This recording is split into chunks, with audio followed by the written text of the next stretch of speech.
स्वाहा ओम तत्सवितुर्वरेण्यं भर्गो देवस्य धीमहि धियो यो नः प्रचोदयात्। ओम दर वर्षनी जेम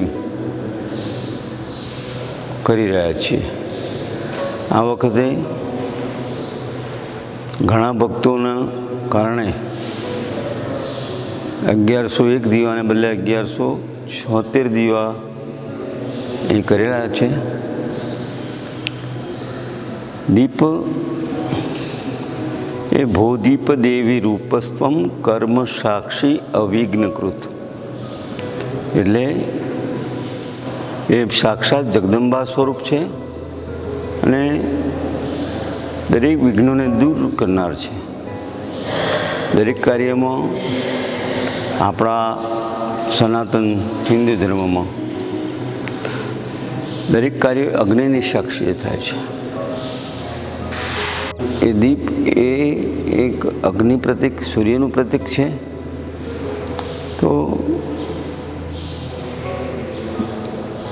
અનુષ્ઠાન પર્વ નિમિત્તે ચૈત્ર મહિનામાં, આસો મહિનામાં અને ગુપ્ત નવરાત્ર જે મહા મહિનો અને અષાઢ મહિનો, આજે ગુપ્ત નવરાત્ર, બધા નવરાત્રિની અંદર જ્યારે કોઈ પણ અનુષ્ઠાન કરતા હોય તો અનુષ્ઠાનમાં આપણે જે સાક્ષી રૂપ દીપને સાક્ષી રાખીને આપણે કરીએ છીએ। તો જ્યારે એક દીપક પ્રગટાવીને જ્યારે આપણે અનુષ્ઠાન કરીએ છીએ ત્યારે અનહદ ફળ પ્રાપ્ત થાય છે। ત્યારે આજે આ નવરાત્રમાં, આસો નવરાત્રની અંદર 1176 દીવા પ્રગટ થતા હોય ભૂદેવો નવાણ મંત્રનો જાપ કરતા હોય, અમુક ભૂદેવો ગાયત્રી મંત્ર કરતા હોય, અમુક ભૂદેવો એ ચંડી પાઠનું પઠન કરતા હોય, તો એ અનેક ગણું ફળ મળે છે, એનું અનેક ગણું ફળ પ્રાપ્ત થાય છે. અહીંની જે ઉર્જા, અહીંના જે વાઇબ્રેશન એ સાત્વિક બની જાય છે. દીપક પ્રગટાવવાનું મુખ્ય કારણ કે, અને એમાંય પાછા ગાયના ઘીના શુદ્ધ દીપક પ્રગટાવીને જ્યારે આ કાર્ય કરી રહ્યા છે, ત્યારે એ અશુદ્ધિઓને દૂર કરે છે, અજ્ઞાનરૂપી અંધકારને દૂર કરી એ જ્ઞાન પ્રગટ કરે છે. શનિની પનોતીવાળા કે શનિ જેને જન્મગ્રહમાં પણ એ જે નડતો હોય, એ શનિદેવ પણ કૃપા વર્ષાવે છે, આધિ વ્યાધિ ઉપાધિમાંથી મુક્ત કરે છે, રોગ પ્રતિકારાત્મક શક્તિમાં વધારો કરે છે. શુદ્ધ ગાયનું ઘી, એમાં જે આપણી જે શરીરની નાડીઓ, એની અંદર પિંગલા, પિંગલા અને સુષુમ્ના, આ ત્રણ નાડીમાં વેગ ઉત્પન્ન કરી અને જાગૃત કરી શુદ્ધતા પ્રાપ્ત કરાવે છે. બીજી વસ્તુ, એ વિશેષ ઓક્સિજન, વૈજ્ઞાનિક દૃષ્ટિએ જોઈએ તો એ વિશેષ ઓક્સિજન પ્રાપ્ત થતો હોય તો એનાથી મન પણ બહુ જ પ્રસન્ન, શુદ્ધ ચિત્તવાળું બને છે. અને એનાથી ભગવત ભજન, માતૃસ્મરણ, માતૃભજન એ સુંદરતાથી આ કરી શકાય છે. તો આવા દિવ્ય વાતાવરણમાં આ ગાયત્રી આશ્રમ, એમાં ત્રિશક્તિનો નિવાસ છે. મા લલિતા અંબિકા, મા ગાયત્રી અને મા જગદંબા અંબામાં, આ ત્રણેય ત્રિશક્તિ જ્યાં બિરાજમાન છે.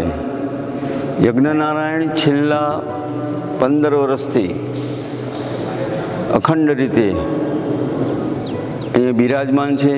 નિત્ય હવન પૂજા અહીંયા થાય છે. ગામના આજુબાજુના ગામના લોકો પણ તેનો ખૂબ જ લાભ લે છે. ગૌશાળા છે, જે વડીલો છે એ વડીલો પણ અહીંયા રહે છે. એમની સેવા કરવાનો અમને જે લાભ મળે છે એનાથી પણ ખૂબ અમને પ્રસન્નતા, આનંદ છે. બાળકો અહીં વિદ્યાભ્યાસ પણ કરે છે, અને અહીં રહેવાનું, ખાવાનું, પીવાનું બધું જ અહીંયાથી એમને પ્રાપ્ત થઈ રહ્યું છે. અને અહીં સાથે સાથે આ નવરાત્રિના રૂડા પર્વ પ્રસંગે તેઓને પણ ભક્તિભાવથી ભગવાનનું ભજન, સ્મરણ કરવાનું મન થાય છે. અને આવા દિવ્ય વાતાવરણમાં આજે એક 1101 દીપકનું જે અનુષ્ઠાન ખરેખર આનંદદાયક, અને એના દર્શન માત્રથી દુઃખ દર્દ નાશ પામે છે. તો બીજી વસ્તુ, એક વસ્તુ છે શુભમ કરોતુ કલ્યાણમ. આ દરેક વસ્તુ શુભ થાય અને એની પ્રગતિ થાય, દરેક કાર્યો સિદ્ધ થાય, દુશ્મનો મિત્ર બને. આ બધો પ્રભાવ આ અખંડ દીપકનો છે. દીપક તો બરાબર છે, પણ તેમાંય અખંડ દીપક 9 દિવસ અખંડ રહી આ અનુષ્ઠાન કરતા વિવિધ બ્રાહ્મણોને પણ એ નવી શક્તિ પ્રદાન કરે છે. અને એ મંત્રબળ, એ પાઠનું ફળ એ ખરેખર દિવ્ય વાતાવરણથી આવનાર દરેક મનુષ્યના આધિ વ્યાધિ ઉપાધિના તાપ નિર્મૂળ કરી સુખ, શાંતિ અને સમૃદ્ધિની શીતળ છાયા અર્પણ છે. ઓકે, એટલે એવો દીપક જે ખંડિત ન થાય, બુઝાઈ ન જાય. દીપ માટે શુભમ કરોતુ કલ્યાણમ આરોગ્યમ ધન સંપદામ સુખ સંપદામ શત્રુબુદ્ધિ વિનાશાય દીપ જ્યોતિર્નમોસ્તુતે. જે સ્વયં બળીને પ્રગટીને બીજાને પ્રકાશ આપે છે તેને દીપક કહે છે.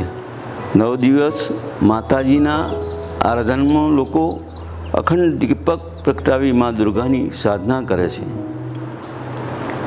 અનુષ્ઠાન રૂપે દીપકને સાક્ષાત કર્મના સાક્ષી માની સ્વયં જગદંબા માની તેમના સાનિધ્યમાં જપ કરે છે. આ અખંડ દીપક સમક્ષ કરેલ મંત્ર જપનું ફળ હજારો ગણું પ્રાપ્ત થાય છે. નવરાત્રમાં 9 દિવસ માતાજીની સામે અખંડ દીપક પ્રગટાવવામાં આવે છે. આ અખંડ દીપકને માતા એ આસ્થાનું પ્રતીક માનવામાં આવે છે. આ અખંડ દીપક જેવી રીતે ઘોર અંધકારમાં નાનો સરખો દીવો પોતાની જ્યોતિ અંધારાને દૂર કરી રહી છે, તેમ માતાજીની આસ્થાનો સહારો લઈ પોતાના જીવનના અંધકારને દૂર કરી શકે છે. ભો દીપ દેવી રૂપસ્ત્વમ કર્મ સાક્ષી અવિઘ્નકૃત યાવત પૂજામ કરિષ્યામિ તાવત તત્ર સુસ્થિરો ભવ. હવે અખંડ દીપક, અખંડ દીપકના જે લાભ છે તે અનિષ્ટ રોગ શોક ક્લેશ કલહ તાપ પાપ સંતાપ અનાયાસે નષ્ટ થાય છે. એક પ્રકારનો ઘી દ્વારા કરવામાં આવેલ હવન જે આપોઆપ અખંડ થતો રહે છે અને અશુદ્ધ વાતાવરણને શુદ્ધ બનાવે છે. ભૂત બાધા ભય દુસ્વપ્ન ઉન્માદ તેમજ ભયંકર રોગોને દૂર કરે છે. પિતૃઓને શાંતિ મળે છે. અધૂરા કાર્યો અને અધૂરી ઈચ્છાઓને પૂર્ણ કરે છે. શત્રુઓ ઉપર વિજય પ્રાપ્ત થાય છે. આ દીપક, અખંડ દીપકથી શનિના દુષ્પ્રભાવથી તથા અન્ય ગ્રહોના દુષ્પ્રભાવથી મુક્તિ મળે છે. વિદ્યાર્થીઓને વિદ્યા પ્રાપ્તિ થાય છે. મનના સારા કાર્યો માટે કરેલ સંકલ્પ એ પરિપૂર્ણ થાય છે. દરેક વસ્તુનું તાત્કાલિક ફળ પ્રાપ્ત થાય છે અને તેની પવિત્રતા સ્વર્ગલોક સુધી પહોંચે છે.